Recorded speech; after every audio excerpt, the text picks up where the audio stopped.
Bali, itong motor na gagawin natin wala siyang push start, mas maingay. So, dinala sa atin.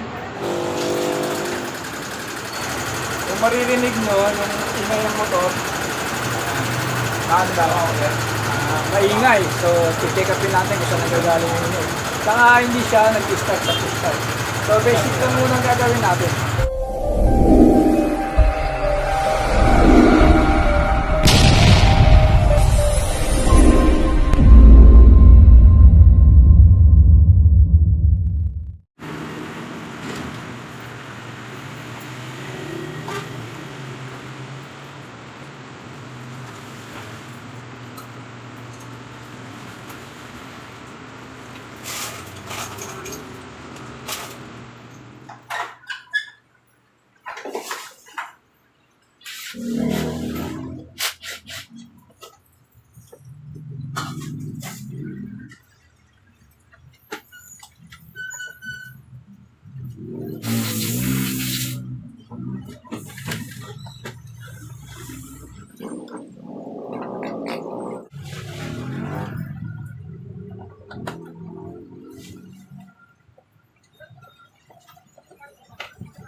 Baklas na natin yung motor. Ganyan yung loob ng motor.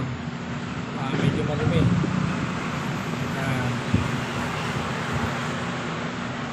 Yan, marumi. So, ang gagawin natin, lilinisan muna natin yan. Bubugaan natin. Pag nabugaan natin, babalik natin dito. Tapos, dire-diretso na tayo. Or mauna muna natin hanapin yung starting system niya. Bago natin siya tuluyang linisin.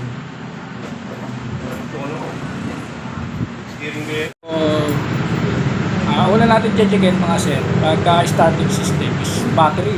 Kaya kailangan ng battery natin is mas mataas, 12.5, 6, 7, yung 0.6, 60, 60, 70, 80, basta mas mataas at 12.5 ang kailangan ng battery. Pero gagamit tayo nito, multi-tester. So ito ang ginagamit ng tester. Lagay lang natin sa volt ng battery. So, kailangan ng reading niya ay 12 point something.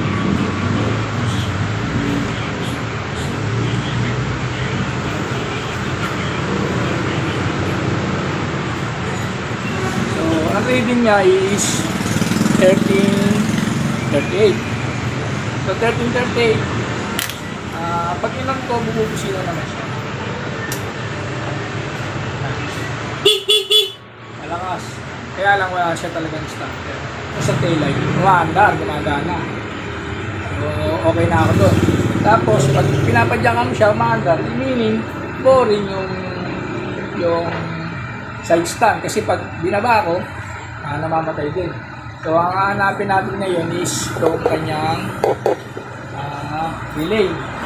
Dito sa relay, ito yung relay. Ang kailanganin naman natin gamit yan is barod-barod. Yan. Ito ang gagamitin natin. Ito ang gagamitin natin pang hanap.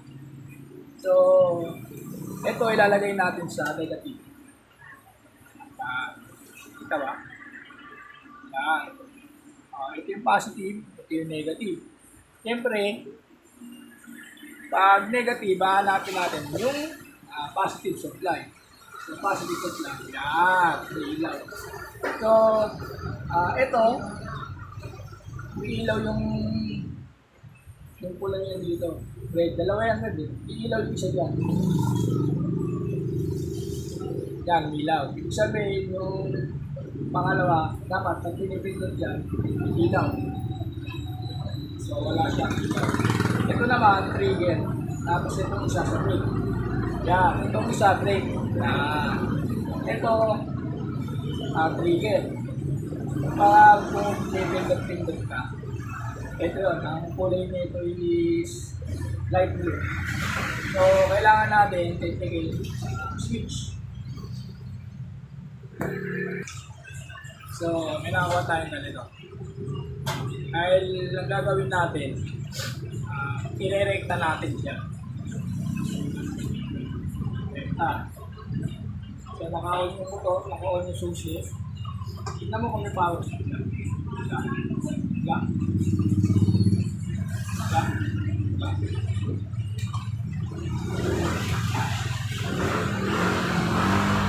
Ayan. Yung black wire, negative yun. Negative. Ibig sabihin, may negative siya. Pag inikit ko siya rito, yung white-blue, blue-white, is negative na rin. Ilaw yan. Ayan. Ayan, may ilaw, negative. So, pag ilagay natin ang push,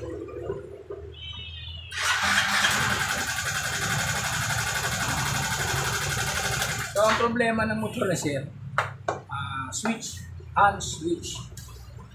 Gagawin natin, papalitan na natin ng hand switch. Ito na sir, isa hand switch. So, papalitan natin sa hand switch. Ay kakabit natin is genuine. Kaya lang, ito meron patay ng ilaw. So, ang gagamitin lang natin is ito lang.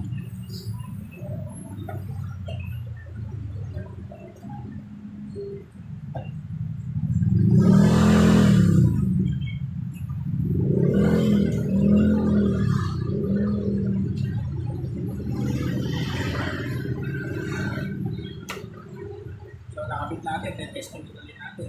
On yung susi. Ayan.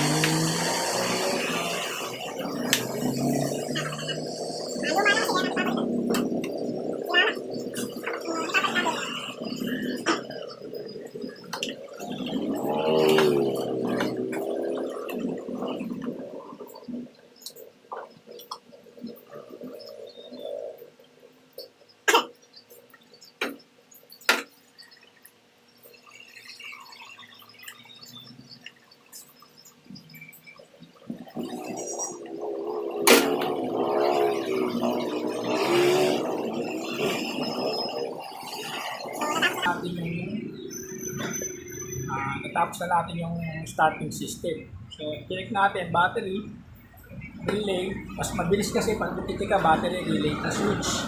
So, sira switch. May instances, good yung switch, good yung battery, good yung relay. Starter motor para tayo. Di mabilis lang tayo diagnose. Yan yung actual na nangyayari dito sa site. Ito, mabilis yung pag-diagnose mo para hindi sila natatambak.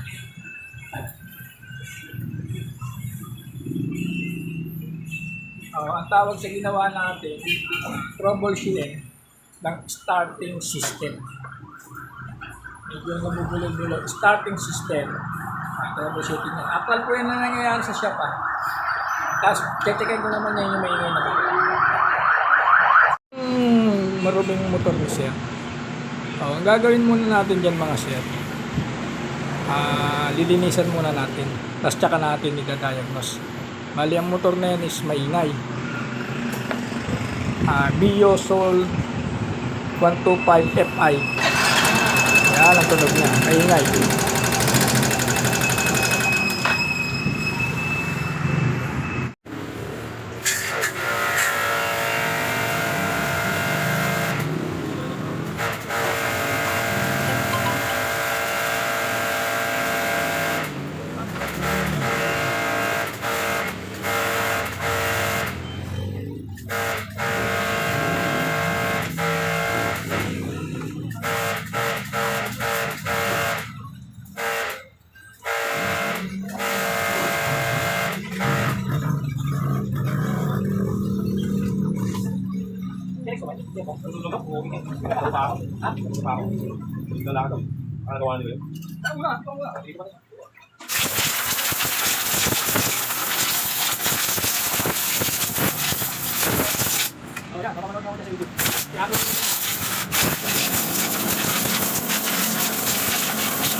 Ang idea ang ano ko rito mga sir. Ito. Ang suspect ko dito sa ingay niya, ganun tunog, klase ng tunog. Para sa akin na, tensioner lang. Mura lang yun, kung gano'n lang tensioner, 650 is labor lang. Pag mali ako, tapo ako to. Pero pag tama ako, yun lang. Dali tayo.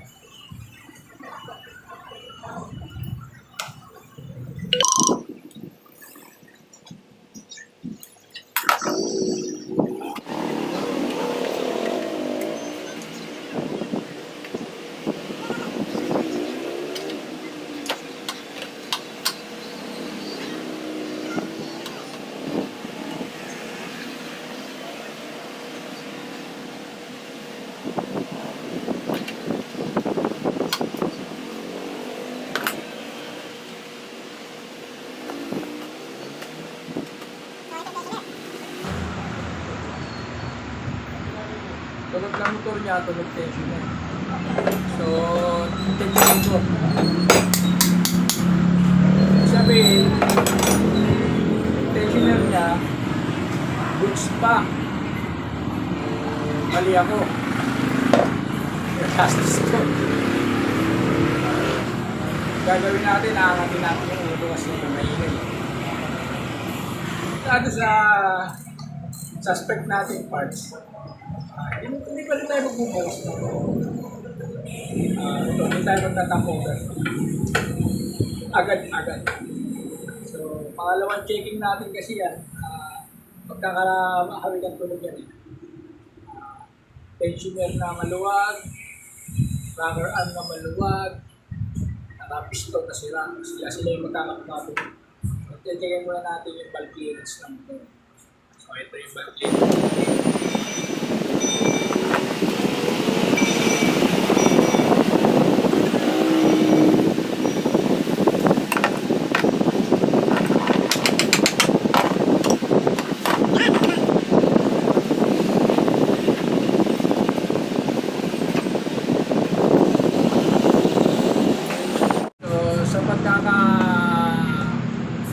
Diagnose natin yung motor ni service parang natayuan ng oil. So isa yun sa pwedeng dahilan kung bakit nagkaroon ng lagitic sounds or knocking sounds yung kanyang motor. So ang gagawin pa rin natin, proceed pa rin tayo sa una natin gagawin natin, which is yung tappet clearance. Pero ang gagawin natin, dadagdagan na natin. Check na tayo ng engine oil.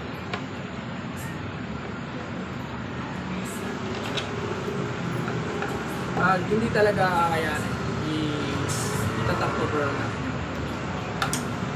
Pero syempre, magkakaroon tayo ng customer consent kailangan alam mo yung gagawin natin. Kapag hindi alam, wala siyang budget, wala tayo magagawa no, kung ito yung gagawin natin. So, gagawin natin checking ng oil. Checking ng oil sa tapet. Oil clearance. Ito actual na nangyayari to sir sa double shop ko. Ngayon lang uli ako mag-vlog kasi medyo busy. Ngayon nito, more troubleshooting tayo. Habang nagtatrabaho ko, tutorial, troubleshooting naman yung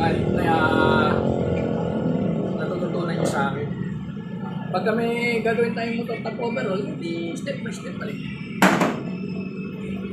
Pero ngayon, troubleshooting tayo na. Sabi ako na, troubleshooting tayo. Ito, mahirap sa isang pagka-may shop ka, yung mechanic, mahirap sa yung troubleshooting, ito pinaka-mahirap sa lahat. Marunong ka lang bumuo ng makina, marunong ka lang pwede. Siyempre, hindi naman ganun yun eh. Mangyayari yan, makarelay ka pa rin sa troubleshooting. Kung anong gagawin mo dun sa motor, hindi naman pwedeng dinala sa'yo, hindi yung maandar. Hindi mo alam kung anong gagawin mo sa motor. Kailangan alam mo yung gagawin mo sa motor. So, yung lipstick, sir, ayan, mapapansin nyo ito yun. Sabihin, wala siyang oil. So, wala pa rin. So, pwedeng, dalawa na siya ng oil, kaya ako matutulungan. Kaya sabi ko, pag mali ako, gastos. Pag tama ako, bali kung mapapansin nyo yung part na to, is natuyuan at maluwag yung clearance. Sa baba is ganun din. Kaya lang pag ganyan nawalan ng clearance, lumuwag, pwedeng pud-pud yung pero pwedeng i-adjust din muna kung mawawala yung sira. Pag hindi mawawala, itatap overall. Pero kung ako magde-decide, mas maganda itap overall kasi tuyo yung oil dito.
Bali continuation tayo ng ginagawa natin.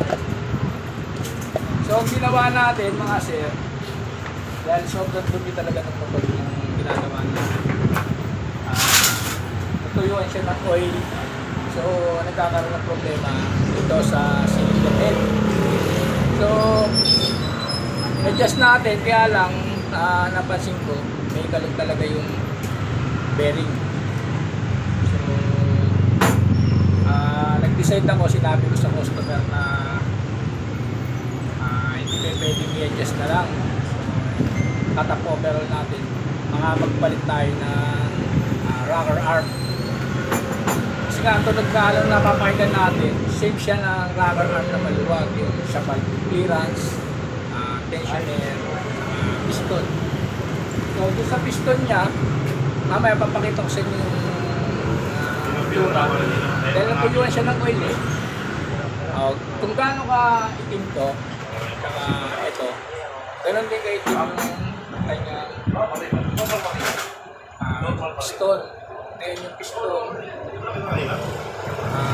since na binuksan na natin, re-recommend natin palitan. So, lahat ng ginagawa ko rito mga sir, inaalay ko muna sa customer para siyempre mahirap gumalaw basta-basta. Dahil siyempre ang customer yung nagbabayad ng gagastos niya tayo, gagawa lang tayo. Pero dapat accurate yung mga gagawin natin sa na hindi masasayang yung pera nila.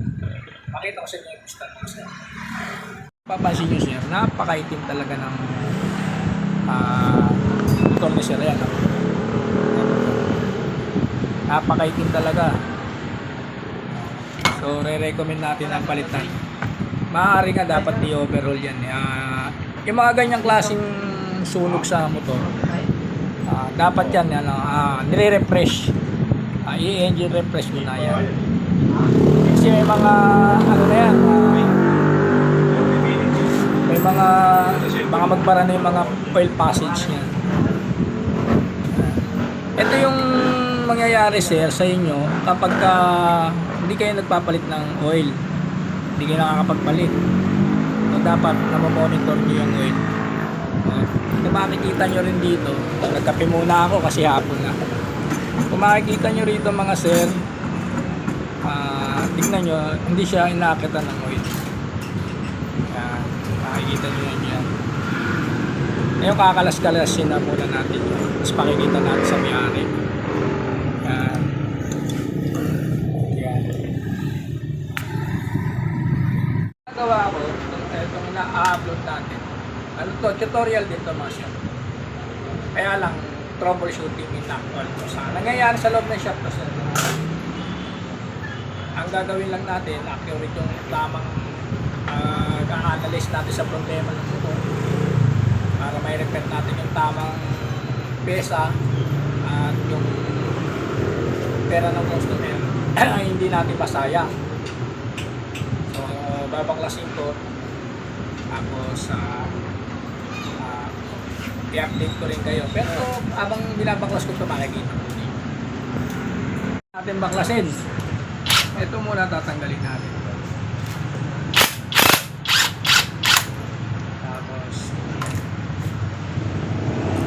Ilalagay natin. So,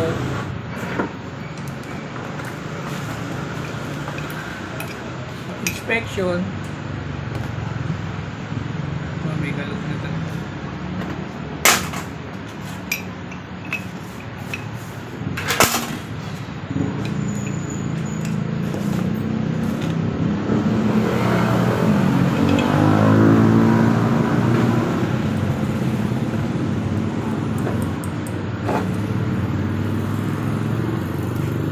Maririnig nyo. Magpapalit tayo ng rocker. Tapos ito sa pagbabaklas, may daanan yan dito. Tapos yung cap lock, tututok mo rin. Ayan, may cap lock. Tapos cap dito, tandaan nyo. Tapos i-push mo. Sino? Ano papatay mo? Okay, pagbibilin mo. Bilin mo.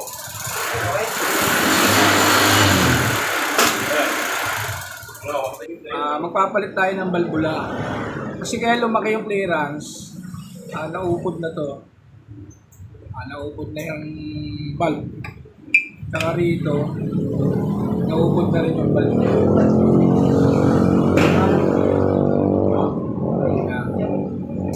Kaya magpapalit tayo nito. Kaya lumaki yung kanyang clearance kasi bakal to bakal na yung nangyayari. Walang lubrication na nangyayari kaya umingay. Yun ang naging problema.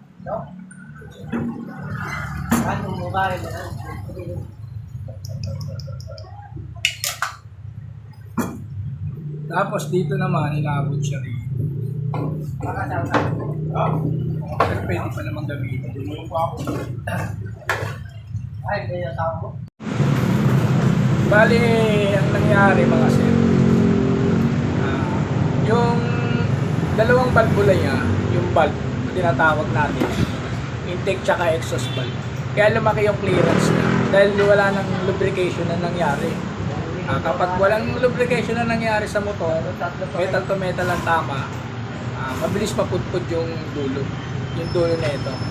Kaya nangyari, walang lubrication, umingay, ito yung may problema. Yung tulog na rocker arm, yung rocker arm na pumapalo dito, tsaka yung tunog ng maluwag na valve clearance, tunog ng piston, tsaka tunog ng tensioner, halos magkakaparehas ang tunog. Kaya medyo malilito kayo. Sa akin kasi lagi ko naman ginagawa, kaya alam ko kung saan ko kukuhain. So, pag wala dun sa pinakamura, eh, dun tayo sa pupunta sa medyo mahal-mahal ng korte. Ito may problema sa kanya. So ngayon, napakaitim nito, sunod, lilinisan muna natin. Lilinisan natin yan. Kailangan lalabas yan bago, parang bago. Kaya lang, dahil hapon na dumating yung customer natin, bukas na natin gagawin yan. Lilinisan na, tatapusin natin bukas. Hapon na rin kasi tayo ng gabi ngayon. Siyempre, hindi naman tayo pwede lumalaw kapag hindi niya alam. Eh, ayaw natin nung parang nanloloko tayo ng tao. O, yan. O, iniwan muna sa akin. Pero, kailangan matatapos ko by tomorrow. So, update ko kayo pag umaandar na bukas. Pero pa.